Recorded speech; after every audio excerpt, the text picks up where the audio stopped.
like to, thank you, Madam Chair. I'd like to introduce Liam Johnston. Liam is a student at Holderness School, and he's interested in our state government processes. So thank you, Liam. We wish you well in Holderness, and then on to Keene State. Wonderful.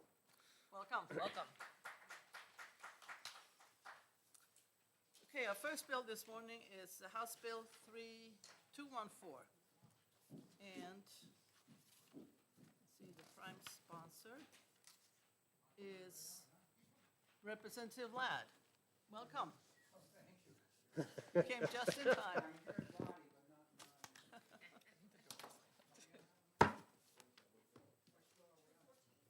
You are introducing 214.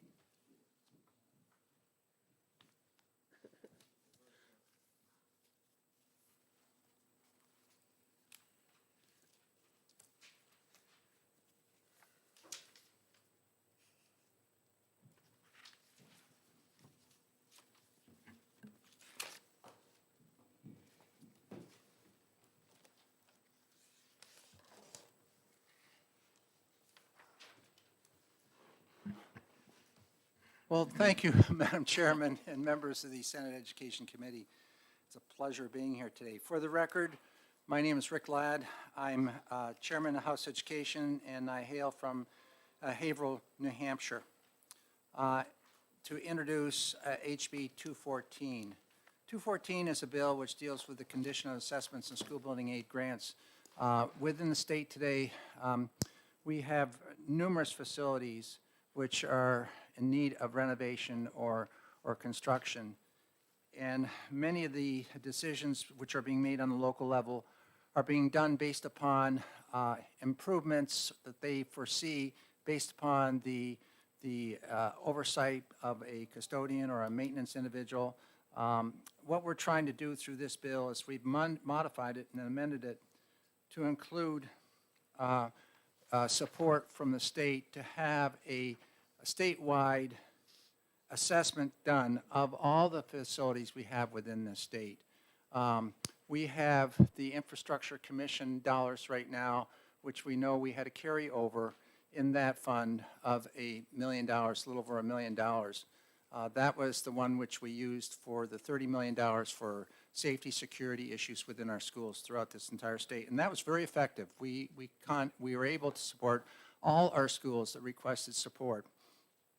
But now we need to have a better understanding of what's happening out there with all these schools, so that when we do get these applications in, we know that they've been assessed based upon a similar standard, similar criteria, and that will be done by the Department of Education in conjunction of farming out and having a third party come in with qualified architects, engineer, policy people that will be looking for the same issues in all buildings, so that when we have these applications come in, we will have some kind of a scale on which to rate these facilities, more like a 10-year plan.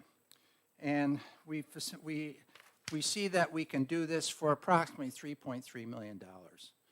And that will, we have the $1 million. We also know that there's been money appropriated for the infrastructure needs this year, excuse me.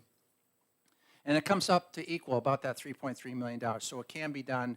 This will be a good move for the state. We have never done this before, as many states have done, to better know what is out there. So I would ask that you support the bill. It's come out of the Education Committee with unanimous support. We had a subcommittee working on this. We worked very closely with the department, and I think we're all in agreement and concur that this has to be done before we move forward. We have a lot of applications sitting out there when it comes to building aid, well over $200 million worth. And we know that we only have X number of dollars in that pot, the $50 million max, but out of that comes the tail. That doesn't leave much. So we need to have a better understanding of how we're going to move forward with the limited dollar that we have. Thank you. Thank you very much. Any questions from the committee? Senator Hennessy. Thank you, Madam Chair. Thank you, Representative. Good to see you.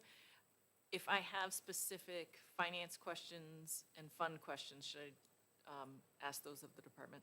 We can, attempt to answer them for you. I didn't bring that information with us. We've looked in and worked at as far as how do we appropriate those dollars and where are they? They are available right now if we use infrastructure money that's a carryover and the dollars which were put in the budget for this previous year that we're in.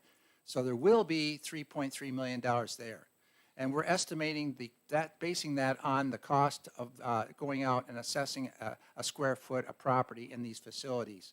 And we're estimating it costs anywhere from 5 cents to 15 cents per square foot. And we have come up with about $10, and it's about 10, and that works out to the $3.3 million. So we have that available, Representative Hennessy. I don't have it with me. You can ask, the finance people, or you can wait and I can deliver that material to you. Okay. And also, follow up. Why did this not go to finance in the House? When it initially came to us, we had a subcommittee. We put a subcommittee together to look at this.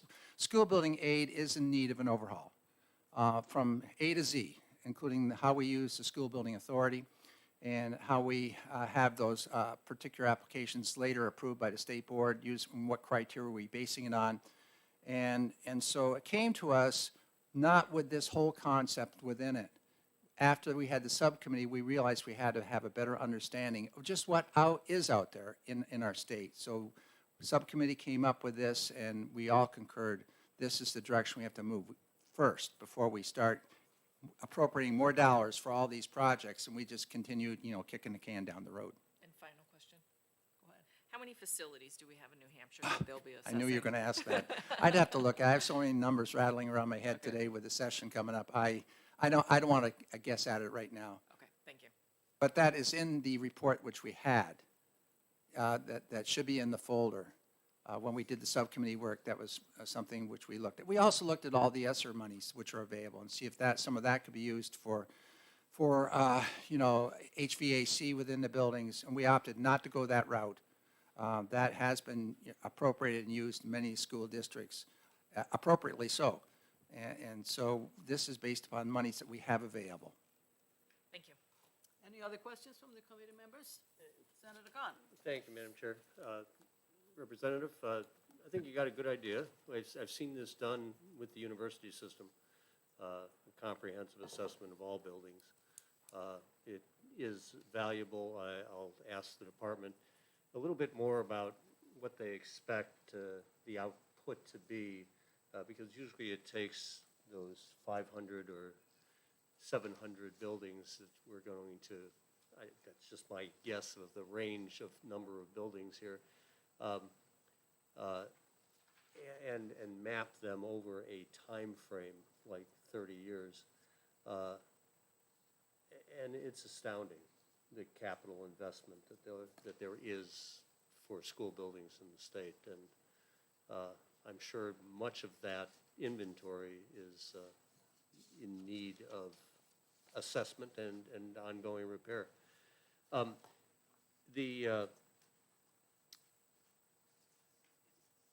Would you envision that this is also going to assess health and safety conditions within buildings? Absolutely, absolutely. So things like lead water pipes?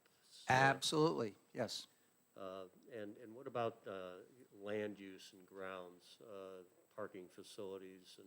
That is all part of what this visitation by this contracted service would do. And we'd be looking at that, at those criteria which you speak of, including the issues associated with curriculum instruction as well. The space available for the carrying out of the mission of the schools and of the state here. So yes, all those issues are addressed. And the issue that you addressed first, dealing with looking at our facilities, the number of facilities we have, yes, Amy has a good understanding of that at the department, but we also have to look at other facilities which we have, as you mentioned, the university system, the community college system.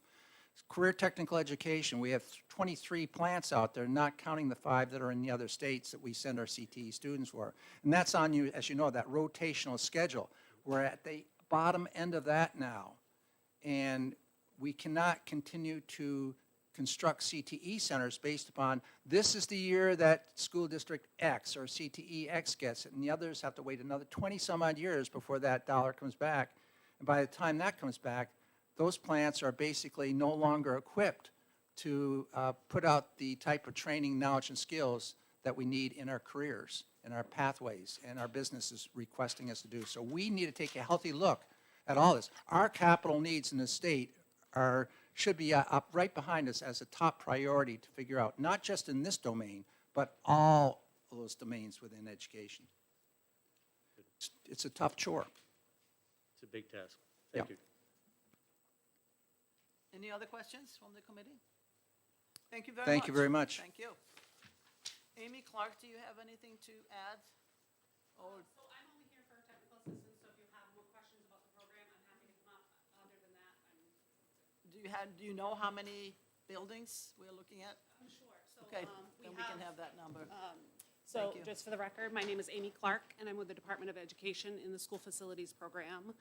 We have about 460 schools. That's not the number of buildings, but that's about how many schools. Part of this condition assessment would give us a handle on actually how many buildings we have.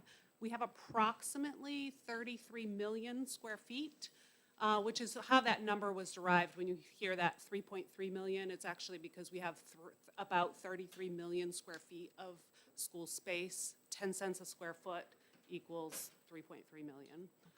An assessment could vary depending on what the assessment, the money available and how big the assessment you want it to be. Okay.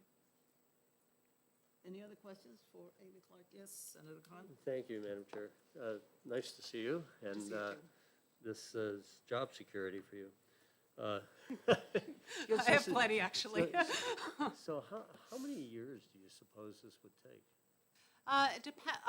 So other states have done it within a 2 or 3 year period. It really depends on how much of the team they have accessible to them when we put out an RFP.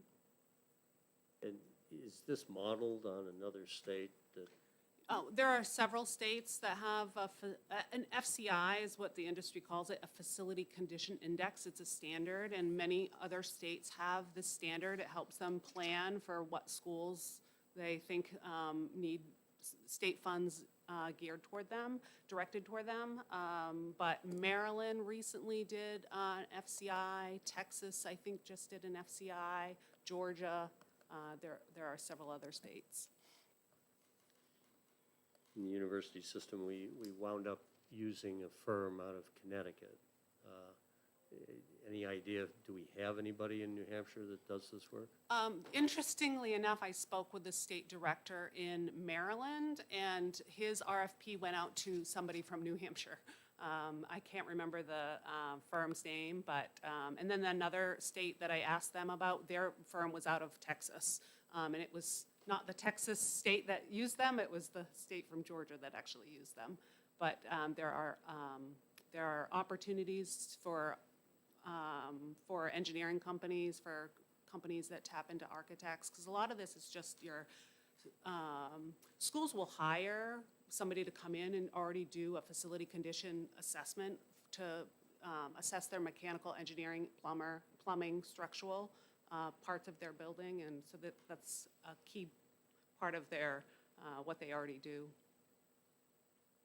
Senator Hennessy. Thank you, Madam Chair. If I have financial-related questions, can I address those to you? Sure, I Okay. can try to answer them. So can you tell me what is in the Public Infrastructure Fund currently, if that fund is non-lapsing? And Representative Ladd had mentioned additional appropriations of dollars that we've done. Was that to that fund, and are those, what is that number, and are those non-lapsing as well? Sure, it's all non-lapsing. The Public School Infrastructure Fund had, at the beginning of the biennium, had $1.3 million in it.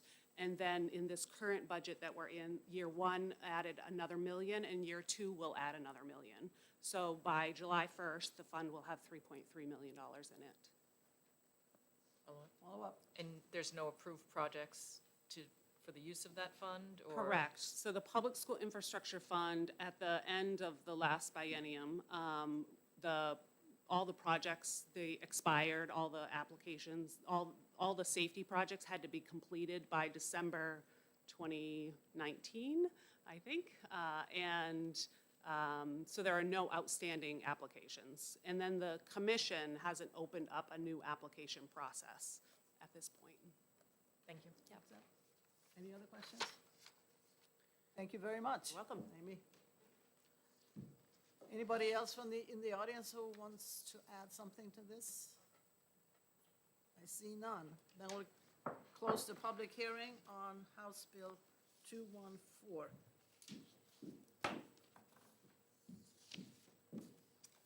And we'll move over to House Bill 1074. And I believe Ms. Mooney is the prime sponsor.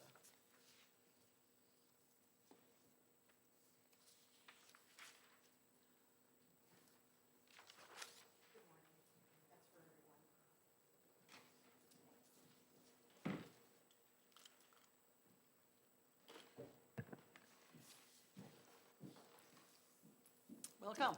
Go Thank ahead. you. Thank you, Madam Chair, and members of the committee. For the record, my name is Maureen Mooney. I'm a state representative from the town of Merrimack, prime sponsor of House Bill 1074, entitled An Act Relative to Notice to a Chartered Public School of a Special Education Services Meeting.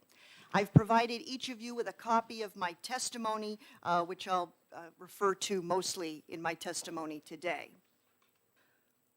I'm in support of the bill as amended by the House. The bill as amended passed unanimously in the House Education Committee and in the full House on consent on February 16, 2022. House Bill 1074 does two things. Number one, it corrects a typo. Yes, that's right. In RSA 194-B, there is the word charted. This legislation would change it to chartered. And then secondly, the bill inserts into law a requirement that chartered public schools be given prior notice for subsequent meetings of an IEP team. As current law reads now, when a child enrolls in a chartered public school, that child's resident district shall convene a meeting of the IEP team and invite a representative of the chartered public school. After this initial meeting, the law is silent as to subsequent meetings of the IEP team. Therefore, it's ambiguous whether or not the chartered public school going forward receives just a notice that a subsequent IEP meeting is happening after the initial meeting between the resident school and the chartered public school. Although subsequent invitations may not be necessary, chartered public schools do need prior notice of subsequent meetings for successful student achievement. Communication and awareness are critical for special education. With the courtesy of prior notice, the chartered public school can better track, monitor, and communicate in the best interest of a child if his or her chartered public school is completely unaware of subsequent IEP team meetings. This bill is meant to strengthen the special education programs for children at chartered public schools with a reasonable request that the child's resident district provide prior notice of subsequent IEP team meetings. And with that, I'm going to conclude my testimony. Thank you for your attention and, of course, your service to our state. Thank you, Madam Chair. Thank you, Representative Mooney. Any questions from the committee members?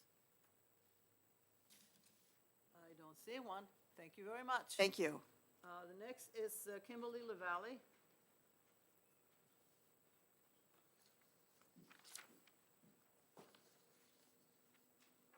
Welcome. Thank you, Madam Chair. Thank you, everybody, committee members, for having me speak. It's not on, sorry. start over. Thank you, Madam Chair and committee members. My name is Kimberly LaValle. I'm from Mount Vernon, New Hampshire, and I'm here to testify in support of HB 1074. Just to echo a few things that Representative Mooney said, it's absolutely critical for communication that we be included in every single meeting. The charter school representative has to be a part of the team. We are a part of the team, and if we're not there, we don't know what's coming, and it has an impact on our planning, but the person that it impacts is the student. So the more support we have to make sure that we are included, the better that will go. We would like to increase that communication. I think this could be very helpful. If anybody has any questions, I'm happy to answer them. Any questions from the committee members? Senator Khan? Thank you, Madam Chair. Are you part of a charter school? So I'm the founder of 2 charter schools in Manchester, and I've assisted probably almost 10 other charter schools in their opening as a volunteer. I'm not employed by a charter school. I'm here representing myself. Got it. Are you familiar with the process of setting up an IEP for students in charter schools? Yes, that was one of the many hats that I wore for a few years in a new charter school. And when is a IEP entered into by a charter school? Well, technically it should be the first day the student arrives, we should be able to start implementing services. Sometimes the IEP doesn't always arrive with the student. So that was another bill, another question. I think it was SB 238. It is. So prior notice on anything to do with the IEP meetings would be great. SB 238, the MOU, and getting that done before the students attend. I think it sort of ties together here. But it's pretty common that the IEPs and some assessment occur once the school year has begun. Yes? So it occurs. Sometimes the IEPs do not arrive in the first month of school. Sometimes we see them arriving much later. Sometimes meetings are scheduled. It depends on the district. Some districts try to do an end-of-year meeting and have the IEP ready for the upcoming year, so that makes it nice for us. If they know the child is coming, we can be a part of that. Sometimes the meetings don't happen until October, so it's challenging, and we want to be able to communicate with the district, know how we're implementing those services, and be ready to go on day 1 for the student. Does that answer your question? Yeah, I think that transition is hard to predict, right? And that's what makes the lag time occur. It can be, but if we know the student is coming in June, if they've notified their district, or we're notifying the district, they've signed the paperwork for a release of information, everybody knows they're coming. It would be nice to be able to get those meetings scheduled as soon as possible, and then all the follow-up meetings to be a part of that, make sure we're included. Yeah, and I think your point's well taken on that score. Right? It's the launch point that I think is a complicated point in time to be specific about. Well, if we know the student is coming and we have A lot of ifs. some If notice, Yes. but if it's, if it happens, if it's a transfer, maybe mid-year, as soon as possible, so we can address that. Sure. Thank you. You're welcome. Any other questions from the committee members? Seeing none, thank you very much. Thank you. Anybody else in the audience who has anything to add to this bill? Seeing none, that ends the public session for House Bill 1074. And I will wait for 4 minutes for the next one.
Thank you, Madam Chairman and members of the Senate Education Committee.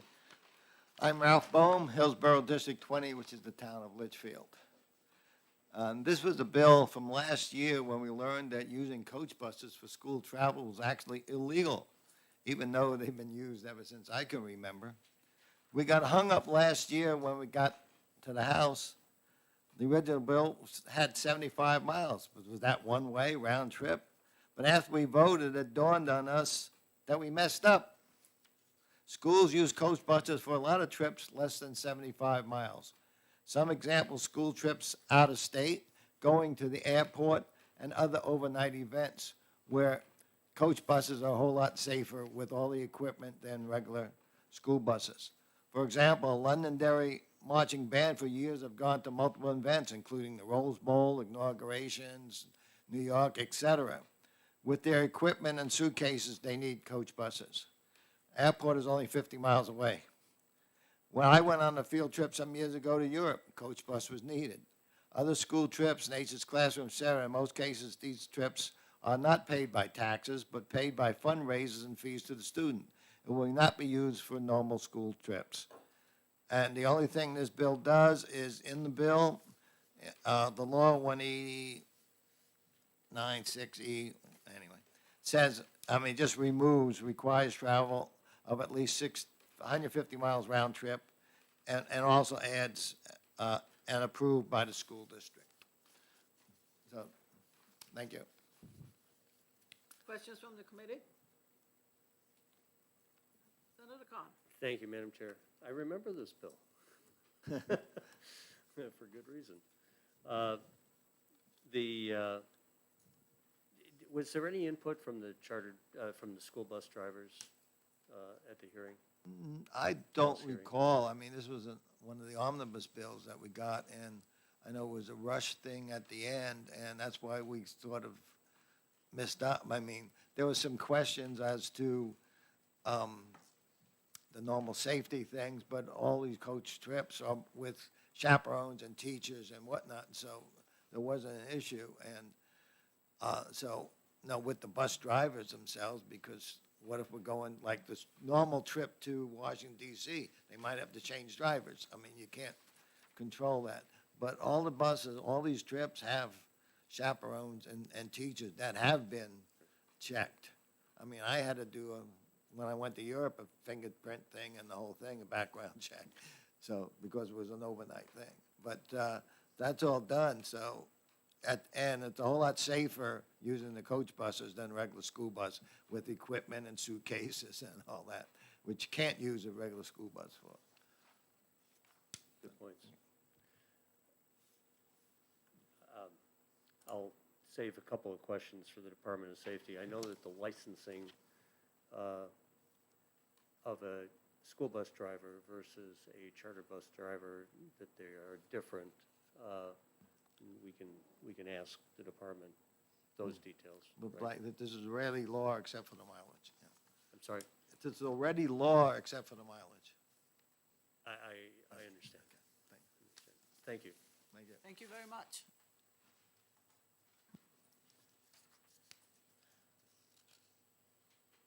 Is Representative Ladd in here, still in here? Yes, he is. He's sitting right there. Representative Ladd, do you want to, you just support, you don't want to speak to this? I just support the bill. Okay. Anybody else who likes to speak on this bill? Anybody from Department of Safety? Absolutely.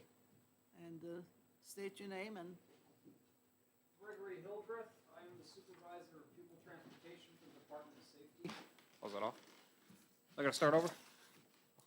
Greg Hildreth, trooper, first class, state police, New Hampshire Department of Safety. I am the supervisor of pupil transportation. The state's official position on this is we are neutral on it. The gentleman was correct, this is already through. The issue is the distance. The only thing I'd like to clarify, equipment-wise, initially this wasn't, the vehicles weren't allowed because they actually aren't safer than a school bus. School buses, under the 1308 regulations, require certain equipment on a vehicle. School buses are generally, they're larger, they're heavier, they have reinforced, those black rails you see around are actually steel reinforcements at the foot, hip, and shoulder level of the vehicle. They are basically a vehicle designed to protect the kids. That is their primary and only purpose of those vehicles, the school buses.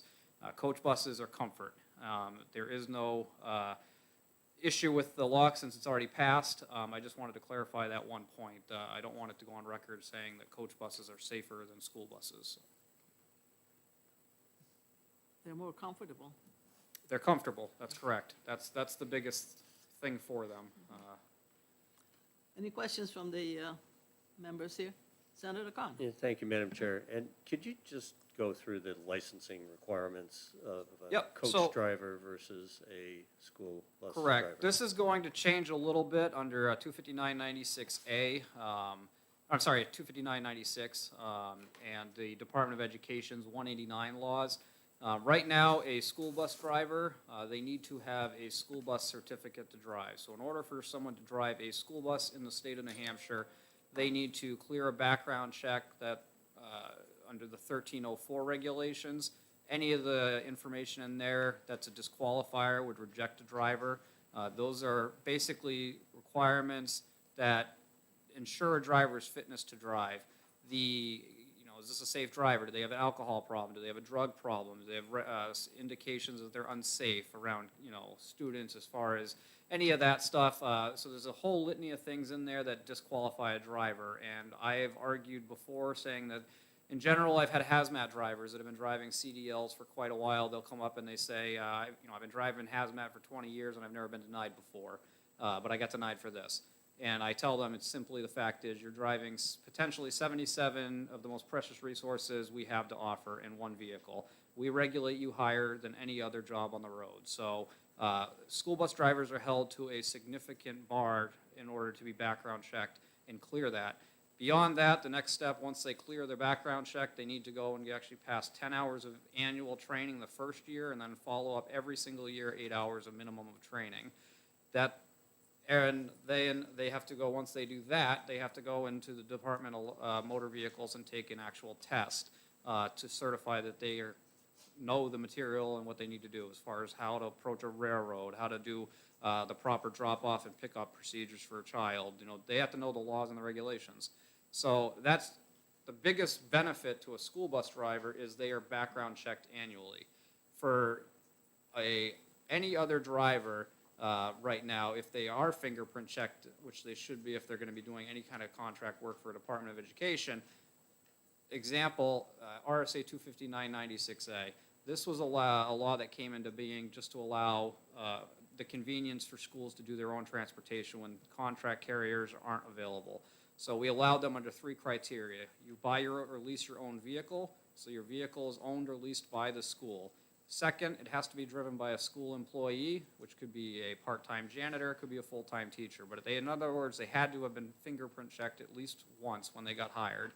And then the third criteria is it could have been used for school activities only.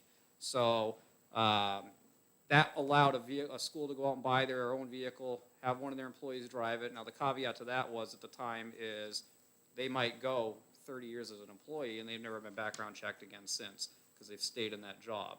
So it was a give and take. Convenience for the school, a little less background checks. That was the balancing act. Now the DOE has revised that now, and they have a new process in place, and they're going to be background checking them, I believe, every 5 years for that situation. But that's different than this law right here. So that is the biggest thing that a school bus driver, the process is just how closely we monitor these drivers. If that answers the question of what we do, how to get a school bus driver. Follow up with Senator Khan? Thank you. So is there also a driver safety check on school bus drivers? The school bus drivers? I'm not following as far as you mean by a driver safety check. For citations that may have been Yep. issued? So they have to, under 1317 regulations, they have to maintain a driver file at the company location. One of those things is every year they have to do an annual disclosure of any violations that they may have had and then a review by the company signing off that they have acknowledged that. Again, we do this anyways. under the 130404 regulations and the 130403 regulations. Those are the disqualifiers and the revocation qualifiers. So if a driver, for example, gets arrested while they're a school bus driver, but they're in their own vehicle for DUI, I have to be notified. As soon as I do that, there's an RSA, and I revoke their school bus certificate. They no longer drive. It doesn't matter what they're driving, if it's the bus or their own vehicle. So there's all kinds of things that, yeah, they got to clear this high bar to get a school bus certificate, and then they need to maintain a clearance of that, staying in that zone without violating any of the regulations. If they do so, there's a significant number of drivers that will end up getting revoked for stuff like that. I have 6 next week that I'm taking their revocation, so, for their certificate, so.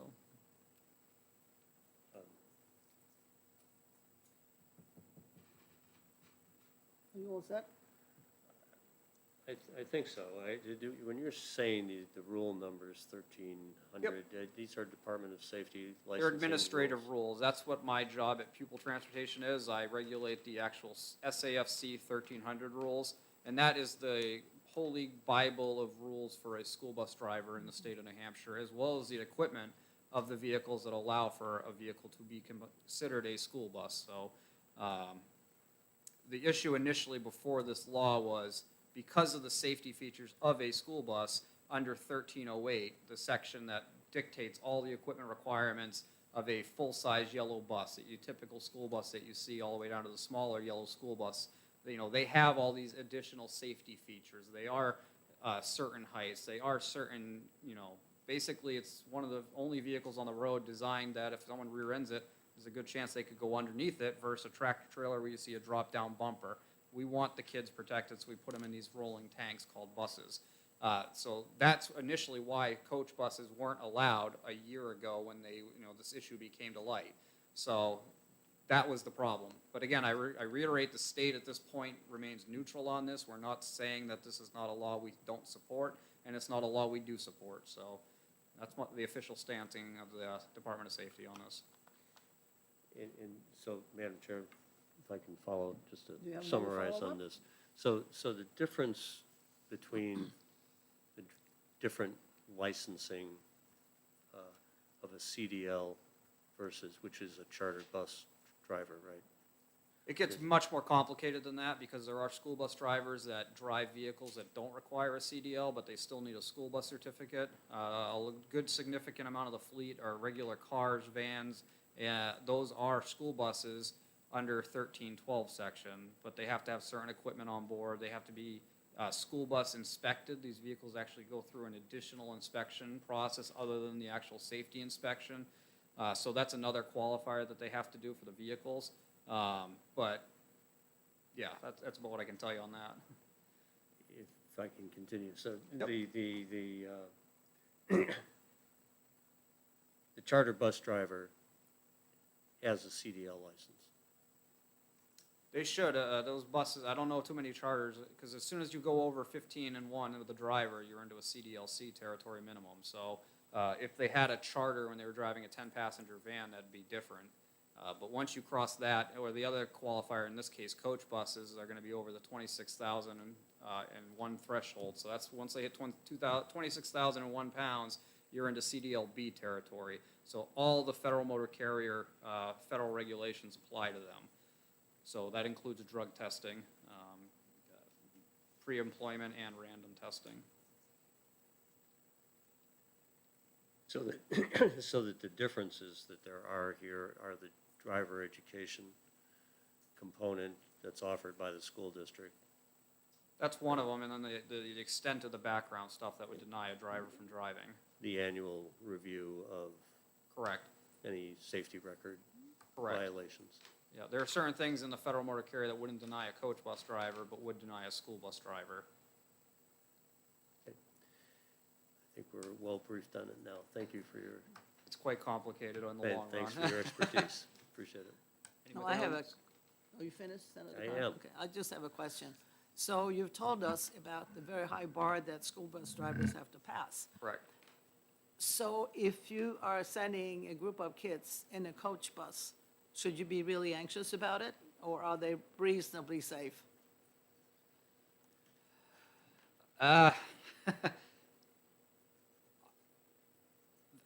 There are, there's not many incidences that I'm aware of it becoming a problem. There is highway data showing coach buses have resulted in more fatalities in certain situations. They don't offer certain compartmentalization that school buses offer.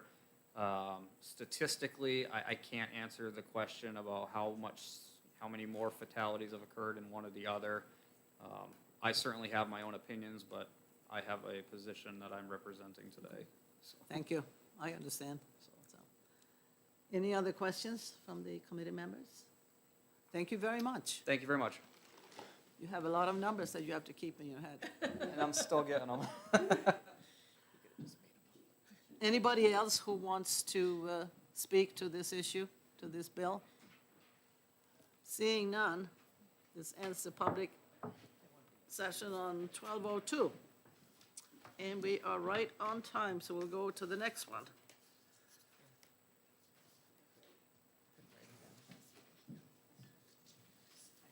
Oops, there you go.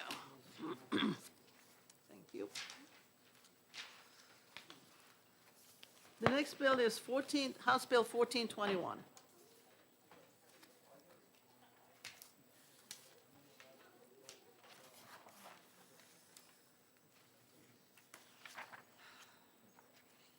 Okay, what do we have? And Representative Grassi?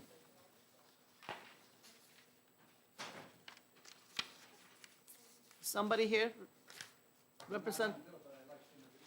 Okay, that's fine. Representative Ladd will introduce 1421.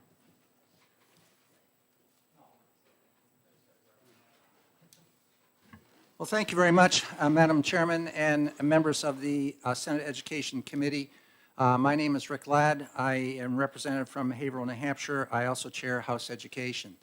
This bill, 1421, came out of House Education unanimously.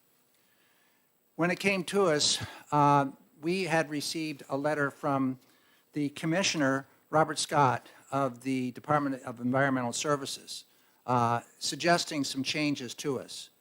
And I know there are folks here today from that department, but I'd like to just express why we amended that bill.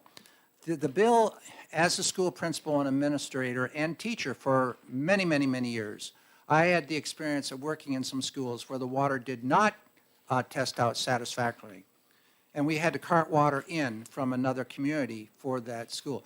Lead in water is a serious issue which causes, as you know, brain damage. And when we get over 15 parts per billion, we have a problem in the schools. And we want to ensure that all these lead pipes which are in schools, the lead pipe connections and all that are rectified, and where we do have parts per billion above where we should, that needs to stop, and we have to ensure that our water is clean. This is one thing we can do for children, and we need to do. So the purpose of the bill is to reduce exposure to lead in the drinking water at schools and licensed daycares, child care facilities. And I mentioned it's 15 parts per billion, as you can't exceed that number. Department of Environmental Services oversees this, so we work closely with the department on this one, not so much with the Department of Education, but more with DES and with the commissioner and his staff, in which I appreciate their support that they offered us. The Department of Environmental Services is tasked with tracking and enforcing the requirements of lead in water. That is their job. And to accomplish what we have here, the department will need another staff member to make sure that all the responsibilities that are established within this bill are covered. Federal grant money is available right now to cover the cost of that for 2 years, for the 2 years that are upcoming. That is there, and if further money comes in from the feds, we will be able to continue with this. The commissioner in his letter to us, and when we received this, made some recommendations that we amend this bill would. Should this bill move forward, I'm reading right now from the commissioner's letter, should this bill move forward, New Hampshire DES suggests that language be added to this bill, 1421, that would require submission of all test results to the New Hampshire Department of Environmental Services database, which would allow for more efficient and accurate tracking of this information. That we did. That's a requirement in here now in that bill. Further, the Department of Environmental Services recommended that a follow-up sample be collected to confirm that remediation measures were effective. That also has to be submitted to the department and entered into the database. They also suggest that language be added that would require collection of post-remediation samples, and that those results also be provided to the New Hampshire Department of Environmental Services in the database. That is in the bill. So what we're trying to do through this bill is clean it up and to align what we are doing with funding that we get from the feds, and we do have that. And what we've added is we changed the dates in this. And another sentence from the commissioners, to align with this funding, DES requests that timing of the required sampling rounds be adjusted such that the 3 rounds are required to be completed by June 30th, 2024. That's in the bill. So what we've done is we've worked very closely with the commissioner and his staff, and I believe that the bill that's coming forward right now is a good bill, one that we have to make sure that it's complied with, and there's accountability for these organizations, be it a school or a licensed child daycare facility, where there is accountability, and that is the job of DES. Thank you very much, Madam Chair. Thank you. Any questions from the committee members? Senator Khan? Thank you, Madam Chair. Representative, if you look at line 19, this is just maybe a typo kind of thing. But it says the remediation plan shall include required collection of post-remediation. It's supposed to be post-remediation. Yes, there's a typo error there. And when I went and checked with the legislative services regarding that, we noted that just after we approved it. They said this is something that is such a small typo, is post-remediation, not mediation. And we're not mediating this. There's no mediation involved. They said this is something that the Senate should be able to modify and correct that on that, rather than having to do it later on when it goes through another process, which would, slow this bill down considerably. Thank you. So dovetailing this with Senate Bill 242, right? Is that the number? 452. The amount of, the number of conditions that this is going to identify then out of compliance, it will be substantial. I mean, was that a part of your consideration, or are we the first body to consider how these two will dovetail? Our decision to move forward with this, we did not discuss number of facilities which are out of compliance. When we looked at that, we'd also received information from this information regarding lead in waters and how that impacts students and children's brain development. And we saw that as the top priority. How many districts are out there, I couldn't tell you. However, if there are some out there that are found, they need to clean their act up. And the change to a 0.5 or 0.5. We didn't get down in the weeds on that and discuss that. We were just looking at the urgency of getting this moving forward. Okay. You have DES sitting behind me on I was to hoping your right. the unidentified person is Brandon. Thank you. Senator Hennessy? Thank you, Madam Chair. Thank you, Representative, also for stepping up to introduce this bill. It sounded like you were the sponsor, so I'm very No, I'm not impressed. the sponsor of the bill, nor was I on there. I didn't know this was coming forward. I would have been a co-sponsor. So I want to just link the fiscal note to the writing in the bill. So the writing in the bill, it says January 1st, 2016 through June 30th of 2024, which is the last day in fiscal '24. Yes. So, but we have money for a person required in fiscal year '25. Do you know why? I think that's a better question for DES. Because you're talking about grant funds, which they receive. Right, and we're only talking about 2 years of grant funding, so Yes, I'm just that's wondering exactly. if there's an actual need for money other than federal money. Well, whether they, of course, the caveat to all that is if the department receives future grant money, and that was stated in the commissioner's letter. So that's all up in the air right now. Okay, thank you. Thank you. Any other questions? Thank you very much. Thank you. I'm free to Thanks for go. that. Thank you. Have a good day. We will. Okay, Brandon Kernan.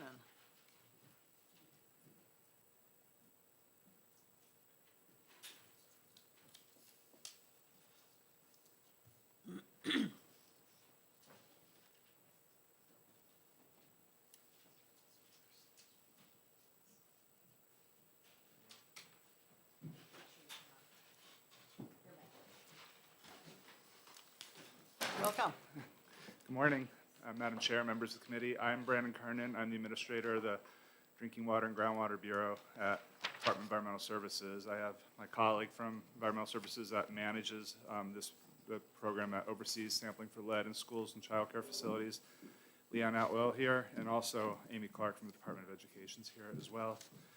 The department would like to provide some comments on House Bill 1421. We definitely think addressing lead in drinking water in schools and childcare facilities is important and a priority. The representative is correct. We worked very closely with the sponsors of the bill and the committee over in the House to really align the language with a proper way to implement the program and also the availability of funding.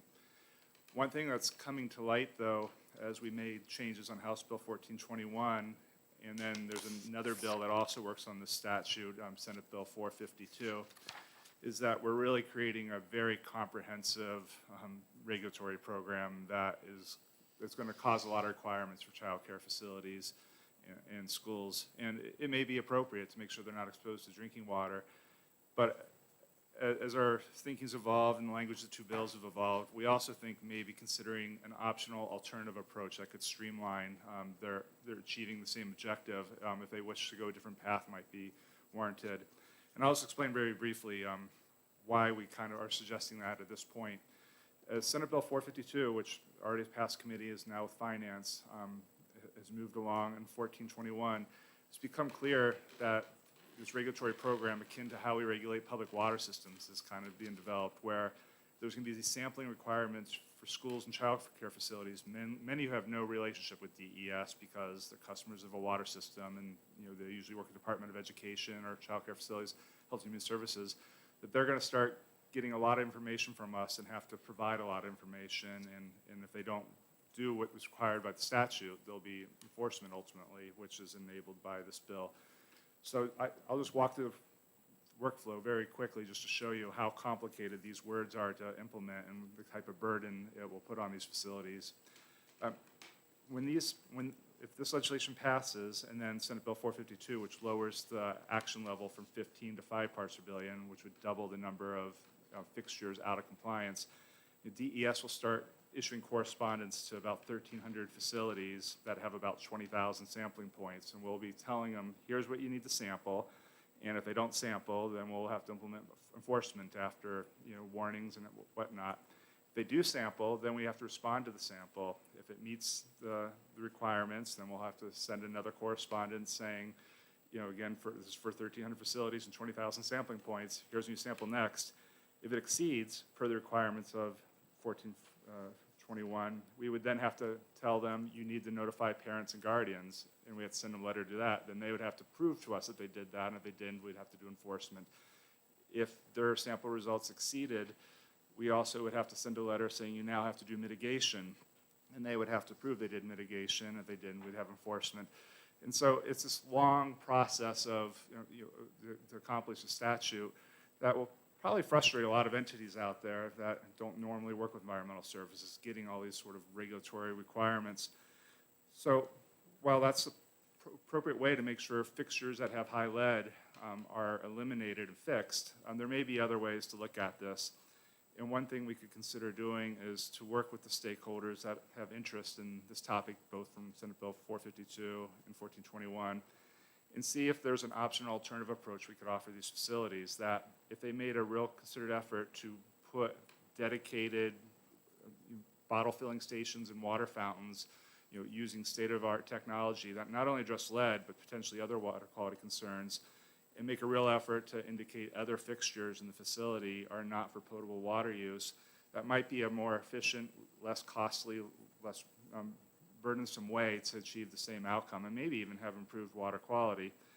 And so we might suggest that we work with stakeholders and come back with a work session, not to necessarily undo what's proposed here, but to give a plan B, so to speak, that would get them out of sampling. Some of these facilities have hundreds of fixtures they'd have to sample, and over 20,000 altogether, to just really focus on putting the appropriate type of bottle fill-up stations and water fountains in the facilities, an appropriate number, and then the appropriate controls are education on not using other fixtures that people might use. It's something to consider. We may find out that that's not a good idea for some reason when we have that discussion. It's just we're about to take a really big leap here when you take this bill with Senate Bill 452, and we just want to recognize that it's going to be a lot of work. We do have resources right now to implement this proposed bill and the existing statute. We have a couple more years of grant funding from EPA. The federal budget that just recently passed has money as well for this activity, so we may have another year of funding. And they may expand what we can use the funding for beyond just testing, but to help with mitigation. But ultimately, all of our funding for this effort comes from the federal government, and if that were to go away, we would have no resources to administer it. Right now, there's been a positive trend that EPA is prioritizing this, but there's no guarantee, so I just want to make that clear. I guess the last thing I'll mention is that we do think there's a potential for some financial assistance for schools and child care facilities, and that's part of something the work group could focus on. Right now, there's a grant from the trust fund, Drinking Water and Groundwater Trust Fund, that pays for 50% of mitigating fixtures in schools, not child care facilities, but schools. We could work with the trust fund to see if that could be expanded to include child care facilities, and if it could be expanded to establish bottle filling stations instead of going around the whole facility and trying to address every single fixture. Additionally, the new federal dollars may let us do some of this work. We don't have the guidelines, the bill just passed. And then we have some additional, what we call state revolving loan funding, where we can set aside some money for other activities that we may be able to use for this activity. But again, we don't have those guidelines. So I think there's a lot of potential, and I think the objective of the bill is great. I just think we should also consider another approach that might be more workable for these facilities. And I'd be happy to answer any questions. Questions from the Senator Hennessy? Thank you. Thank you. So the way I read the bill is that, and what's being crossed out, is that this is to somewhat already being done. And I'm trying to get an understanding of who's collecting the information now, if it's not your department. And there's already remediation that has to be done and notice to parents. So what is it, you're concerned that there's going to be a big confusing push on the childcare location or on a school? What's the difference in what's already going on now? So the primary difference is right now, the law says these facilities need to do it, and we're providing a lot of outreach saying the law says you need to do this, but we have no enforcement authority at this point.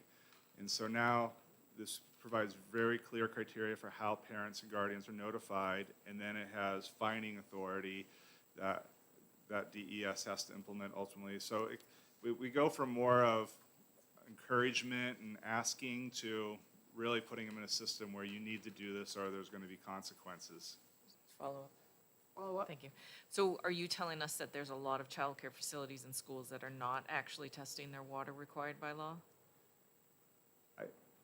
I think there's Leanne probably could give you the exact percentage. Do you know what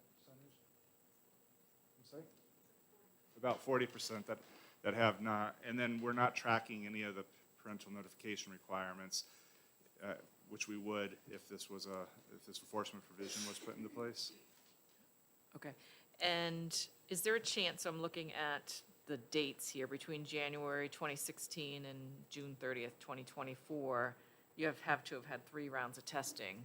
Could a facility have already done 3 rounds of testing? And how would you know whether they've done that or not? If they're following through on our outreach, they're submitting the data, into our database. So we have, thousands of results from schools and childcare facilities, and so that's where we would see how many rounds of sampling have been completed. This bill and Senate Bill 452 is making it clear the data needs to be submitted into the state database. Right now, we're providing that outreach information that this is where it needs to go. So if a school's already tested and submitted their information, but it's not in your database, who would they have submitted the information to? Nobody, probably. They would be knowing that they're complying with the law on their own, and if someone audited them, they could probably produce information. But otherwise, I'm not sure if Department of Education would look at that on their inspections. No. Okay. So nobody. More follow-ups. Thank you. So the dates here through June 30th, 2024, is that something sufficient time-wise that we can get all of the samples collected, 3 rounds? And what happens after June 2024 if there's post-remediation going on or remediation plans or somebody hasn't done 3 rounds? So 2024, this is another thing the work group could look on. That was a very good date as of a few days ago when the federal budget, that's when we knew we had money through the federal budget that we could use and give grants to schools for sampling. Now that we're getting more money, that date is going to move out, and I'm not sure if it's 1 or 2 years. We'll have to clarify that. But we wanted to make sure we were getting the sampling done when we had availability of funds from the federal government. We lose those funds after the funds we have after that date, but now we'll have funds beyond that. As far as mitigation, that's tied to the Drinking Water and Groundwater Trust Fund, and that's not really tied to that. So the bill does envision mitigation would occur after 2024, which is why that position still carries after the sampling, because there's follow-up work. It's the testing costs that we originally were going to lose access to funding for. Thank you. Senator Khan? Thank you, Madam Chair. To stay on this timeframe, if the standard is changed, does that mean that the testing that had occurred prior to the change in the testing, in the limits, that all water dispensing stations would need to be retested? Most facilities have only completed 1 round of testing, and so the way we see it going forward is that if the action levels change from 15 to 5 parts per billion as proposed by Senate Bill 452, that we would catch the exceedance during the next 2 rounds of sampling, that we wouldn't go back and use 6-year-old data necessarily and apply that. Circumstances could have changed, sampling techniques could have changed. And so I know some have advocated that we go back and immediately mandate that people mitigate for 6-year-old data. But in working with water systems, things like that usually don't do that. As long as you have a sampling round in the near future, that's when you'll see if there's an exceedance and address it at that point. I mean, it could be a cause for prioritization, and we certainly would have the means to notify the facilities that based on some dated information, you may have a problem, and don't use all the time that you are allowed by law. We encourage you to get this done ASAP accordingly, and we've done that when we adopted new standards, but we rarely reach back 6 years and say you have a violation. So, this will be a slightly longer question, but we've got also Senate Bill 233, which dealt with water filling stations in schools, that bottle filling stations in schools. So I guess I'd say we've got a trifecta here. 3 bills trying to work on essentially the same issue. And we've got time up until the first week of May to act on House bills. So our chair will determine how quickly we need to move on this, but you've said that you'd like some extra time with this bill to try to merge things together. Would that be a sufficient time frame to make sure that we've got the right amount of time, the time frame's correct, the guidance is correct? if there's funding that needs to be attached to this bill, that could be inserted. In any case, I'm trying to get an assessment from you, because it seems like we've got three bills that are aiming to do the same thing, that if we merged it into one, it might be just legislatively a really smart thing to do. I agree, especially Senate Bill 452 and 1421. They can't, estimating the fiscal costs of one without considering the other, if they both likely go through, is very misleading, because when you change the standard, you double the number of problems, essentially, and that doubles the cost for mitigation. I do think there's time. First of all, the whole merits of an alternative approach, having bottle filling stations and really trying to control access to any other fixture to not have it used for potable water.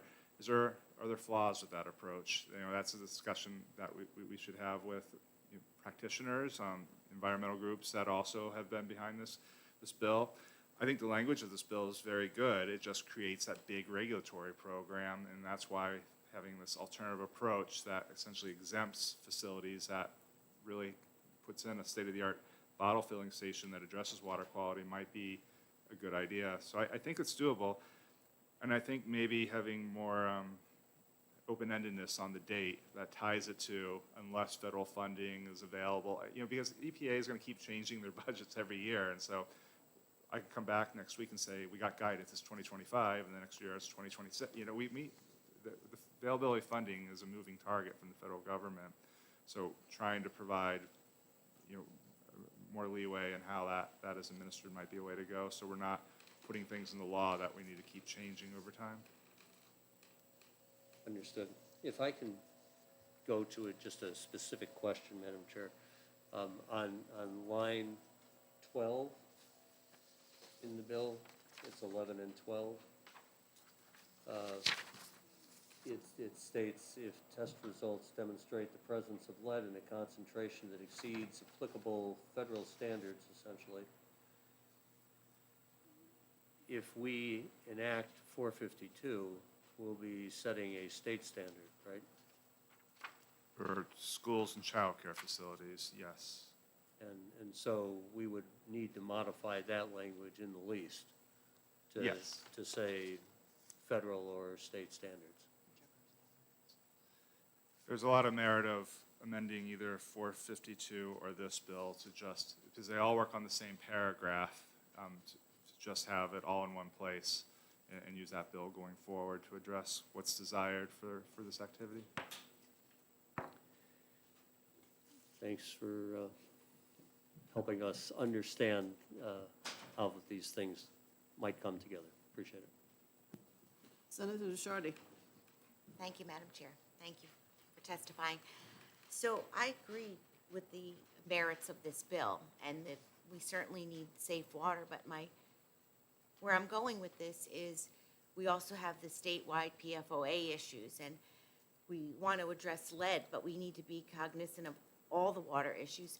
The bill with the water filling stations, I believe, is only on new facilities or new schools. So I'm just thinking that instead of invest in the testing of it, it maybe just fix all the water problems at once and be more prudent and judicial with the spending.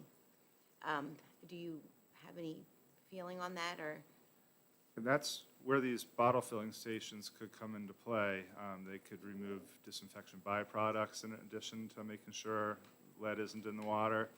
I'm familiar with one school in Fremont that had PFNA, and it's similar to PFOA, in their water above standard, and it happened to be that they had carbon filters in their bottle filling stations just by happenstance that removed the PFNA. It was non-detect.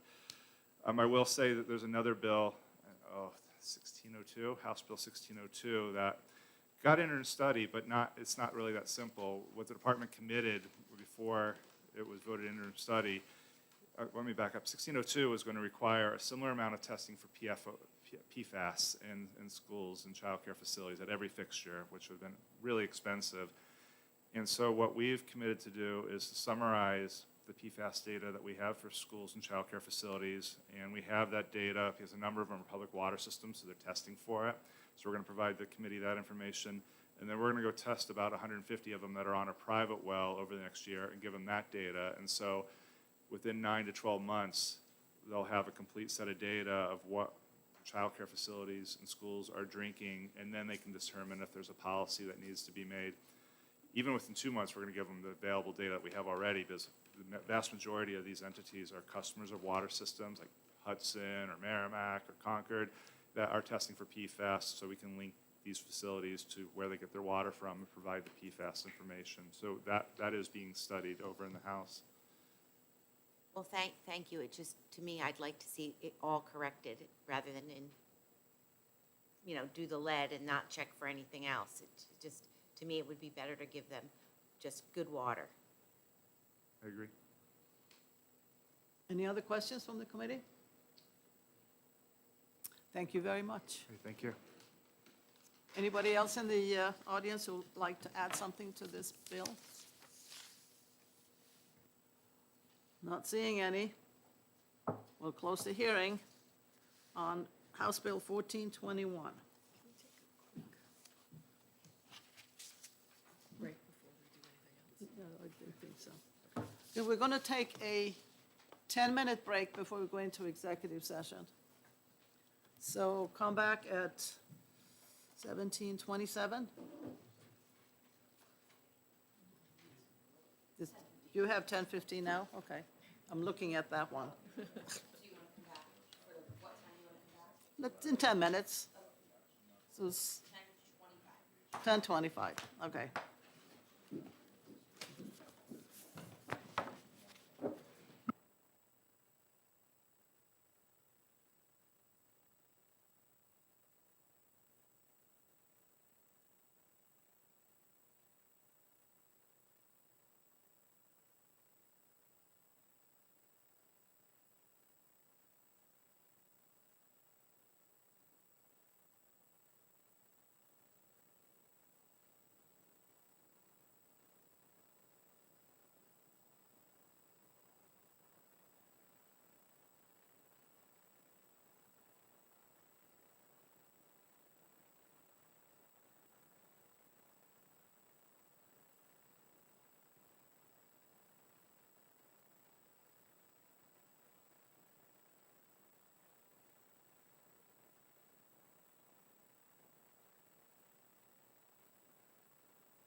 We're back from recess, and the committee is here, and we're going to go into executive session.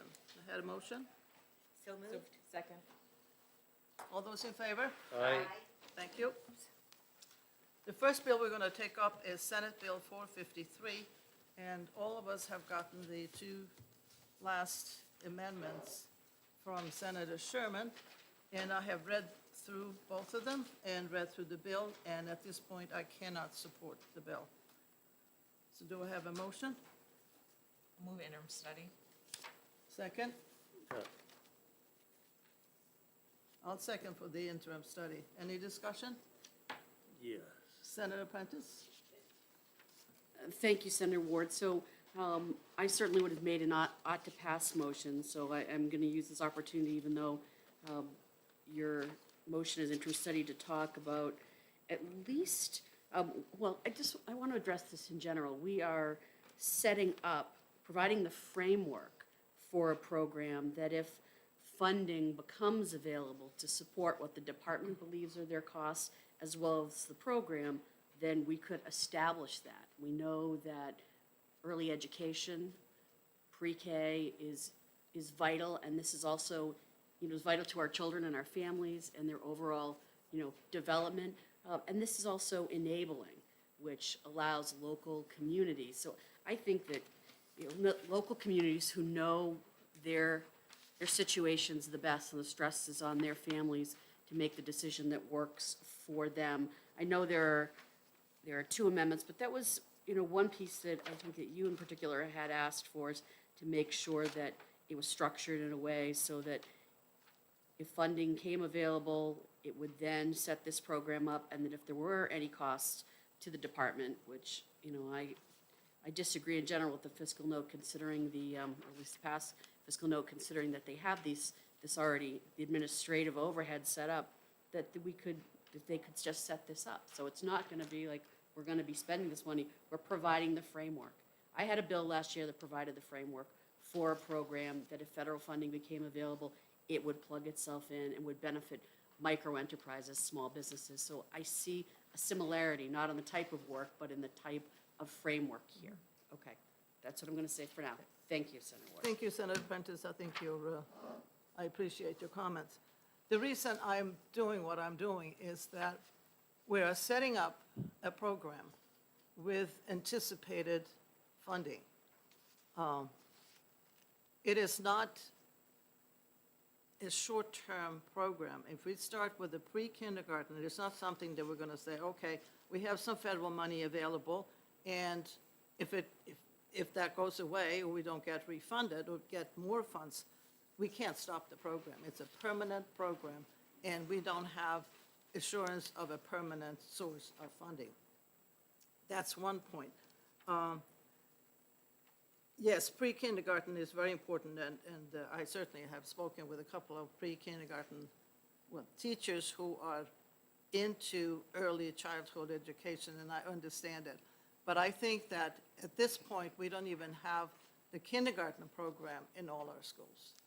So I think that get the kindergarten program into the schools, then we can talk about funding for pre-kindergarten. If we get the federal money, which is anticipated, but we don't know if it's going to stay there. We have no assurance.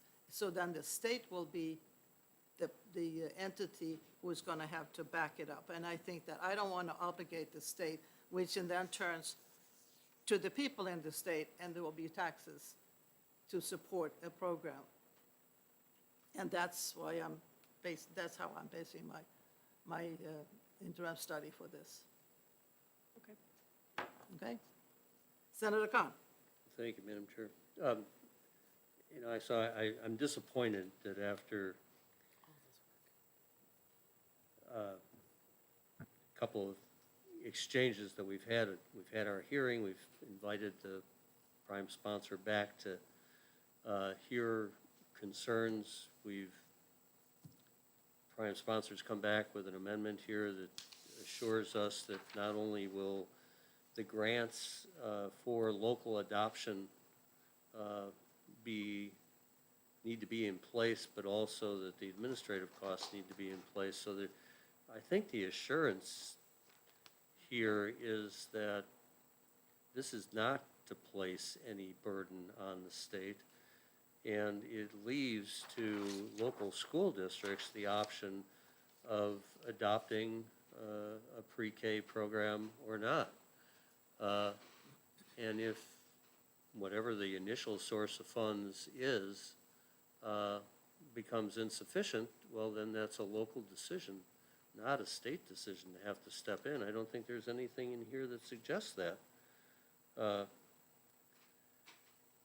So I'm disappointed that we can't provide this kind of guidance to both Health and Human Services at the state level and to local school districts to begin to anticipate what would you do if these dollars were available?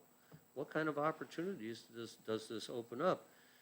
I would get concerned that we won't be positioned to initiate programs when the dollars become available. We'll lose time. Let's try to be on the front end of something as opposed to on the back end, always trying to have to run to catch up with the funding deadlines that are put on the programs. That's what I would hope we would try to be assertive and as you said, there is no question about the value of these programs. So let's give local districts that imprimatur, the guidance to get these set up, should the dollars become available, and then it'll be a local option to determine is the value of this sufficient to continue it. And that always should be a local option for any program that's established. So I'm disappointed. I think we've got a bill that is responsive and positions the state for a quick start in the future. Thank you, Senator Khan. I appreciate your opinion. You mentioned that it will be a local option, which means that in this case, the property taxes are going to go up. And if you have heard anything about people being concerned about property taxes going up, especially now when we have such a high price for gas, food, all kinds of things have gone up. I don't think this is the time to rely on property taxes to pay off, to pay for a program that we have started. And I think that this is not the time to do it. I think it's premature at this point. I guess right now, these are tuition programs in the school districts for those that don't qualify for federal aid. So I don't know why a local district wouldn't have that option of saying that they'd reinstate the tuition program for anybody who fails to qualify for the aid. Any other comments from the committee? Did you want to say something, Senator Hennessy?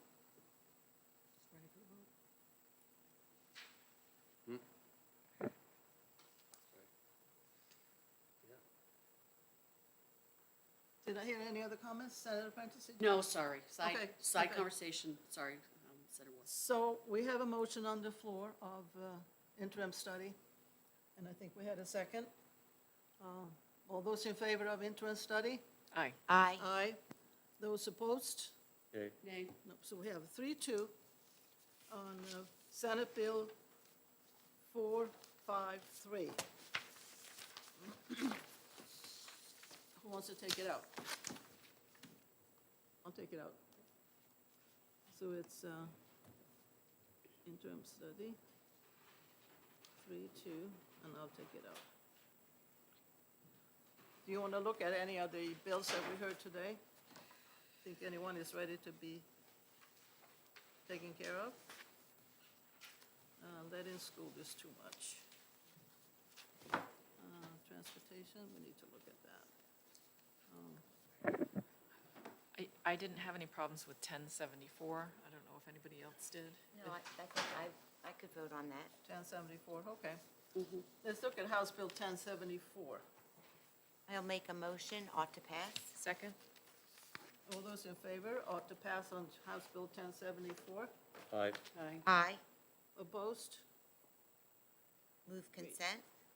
Second? Consent? All in favor? Aye. Opposed?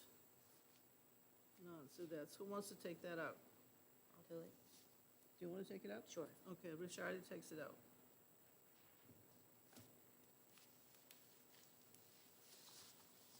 Okay. Any others? Facility, 1202?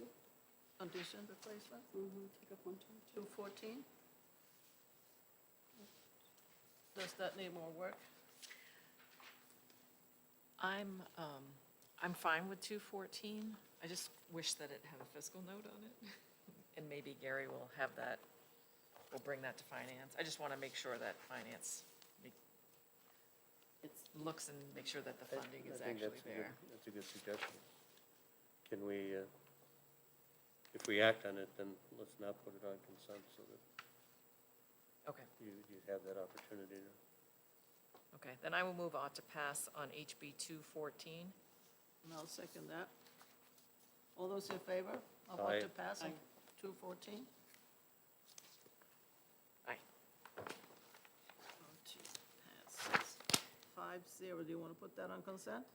I prefer not to, just so we can discuss on the floor. Okay.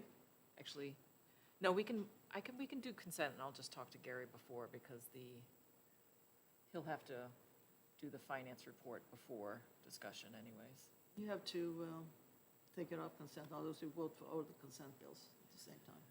No, I'll move consent. Okay? Oh, sorry. I just want to clarify, this bill does not currently have an FN. The members know that, right? Right. But we want to make sure that there is an FN, and I trust that Senator Hennessy has, Do you want to take in it out? her multiple roles, can I'll take it out. Could Do you that. send it? I'm happy to take it out. Oh, sorry. We don't even have a second on consent yet, so you moved consent. Yep. I'll second it. All those in favor of consent on 214? Aye. Okay. 5-0, okay. Ava, And, I'm happy to take this out. Could you do me a favor, please, and email Deb Martone just to say that we would like this bill to go to finance? Thank you. To finance. I just want to make sure that the money really is there. Okay. Well, what about the other two? I think they need, my feeling is they need a little bit more work. Yeah, 1421 may need a significant amount of work. I think, Do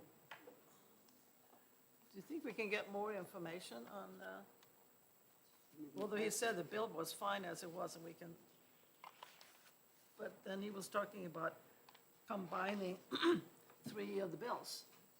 So would it be better to make it into a study and he said that he could get this done in our timeframe. Yeah, I think it'd be Whatever nice. kind of work. I think it's worth trying to work through them. Yep. See what kind of merging, I asked him if this was something that he, as the lead person in drinking water, was familiar with helping the legislature draft legislation, and he said he was comfortable doing that, and I think if he can pull together the different interests here, then We'll ask him to pull them together and just make one amendment for the all three of them, okay? I'll call him up and ask him to do that. Because I think it's, if they're very similar, it'd be nice to have it all together instead of in three different pieces. and to recognize the state's role, because right now this is federal compliance, Right, and now we're really introducing a state program. Ava, do you have his contact number? Like, I think it's on the letter. yeah. Okay, just give it to me later today. Great. Last paragraph. What about the transportation?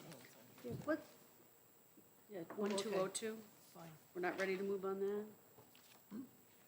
I'm just asking, are we I'm doing fine with anything with it. transportation? And mostly because I know that the school bus drivers in the past have had input into it. If we don't get anything in the next week, let's let the record, our minutes get produced, and we can take a look at them, and if we don't get anything, then great. No, I'm not, I didn't yet. And, if they're not stepping up on this, then fine. Do you want to pass?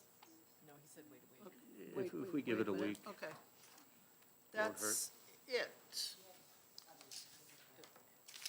What about S 381, 1521, Do we have them? 1653? Those are good. I'll have to pull them out of here. Oh, yeah, we have a couple. I just have two.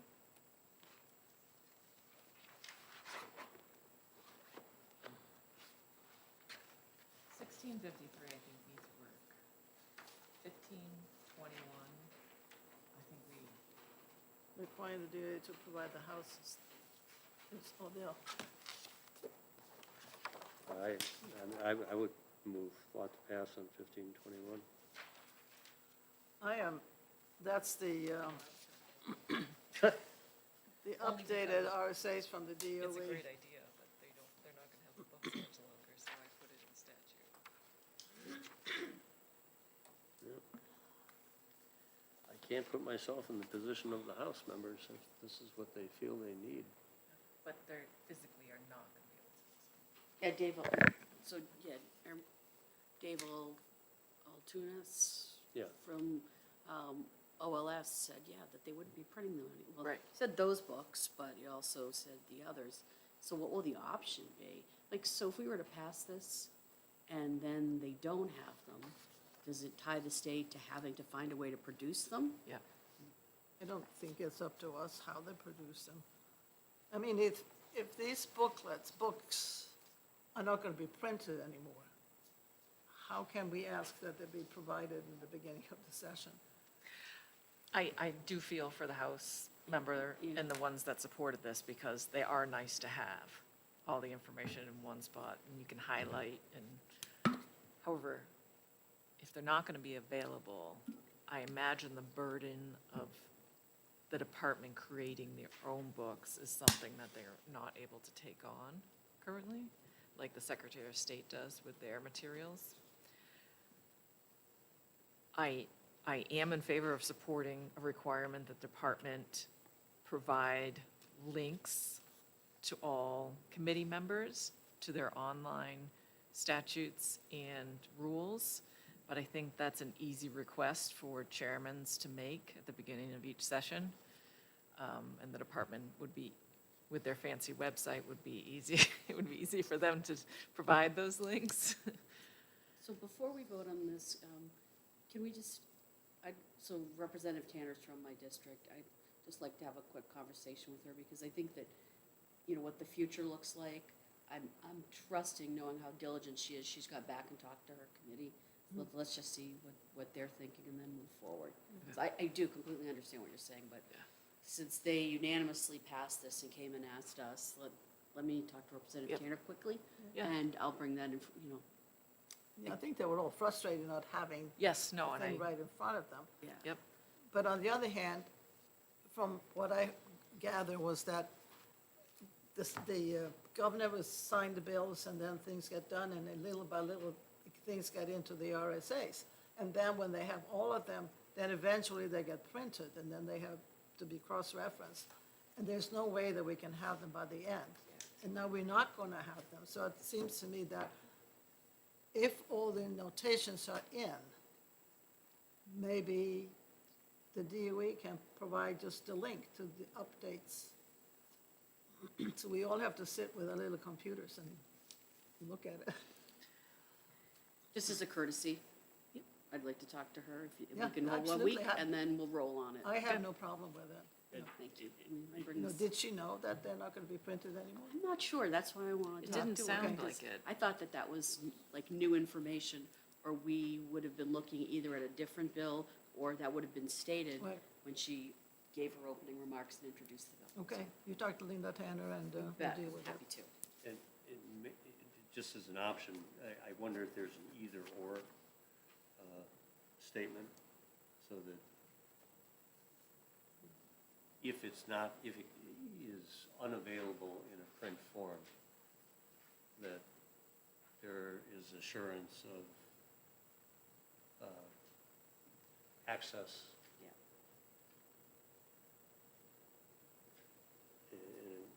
So that we aren't,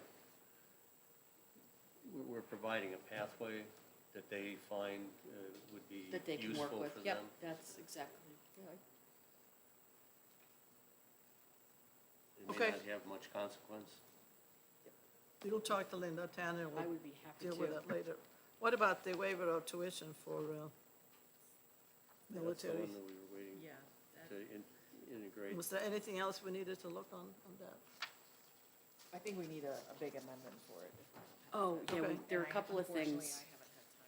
Okay, And Christopher Arnold from the Department of Right. Defense I think he reached out to all of us. Yeah, yeah. So I had worked with him previously before I was in the Senate so I was gonna follow up with him, but there's at least 2, maybe 3 changes that need to be made in there.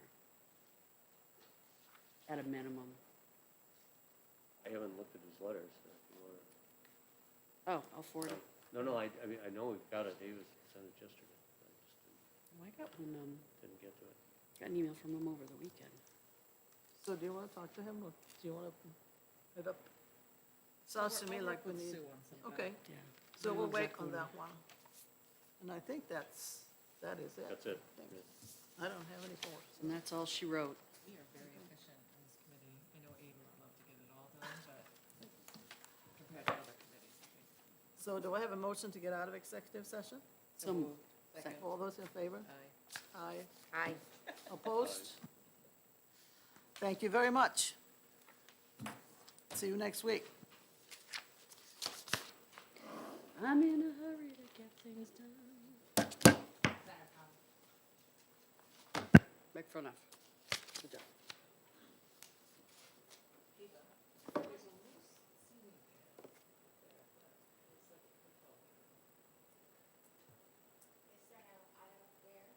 Right there.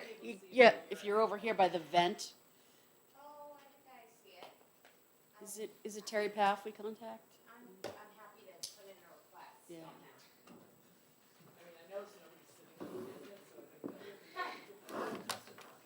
I was sitting in the front row at the fire. Follow up on that. I was sitting in the front row at the Fire Academy once for awards, and ceiling tiles, one of them, oh yeah,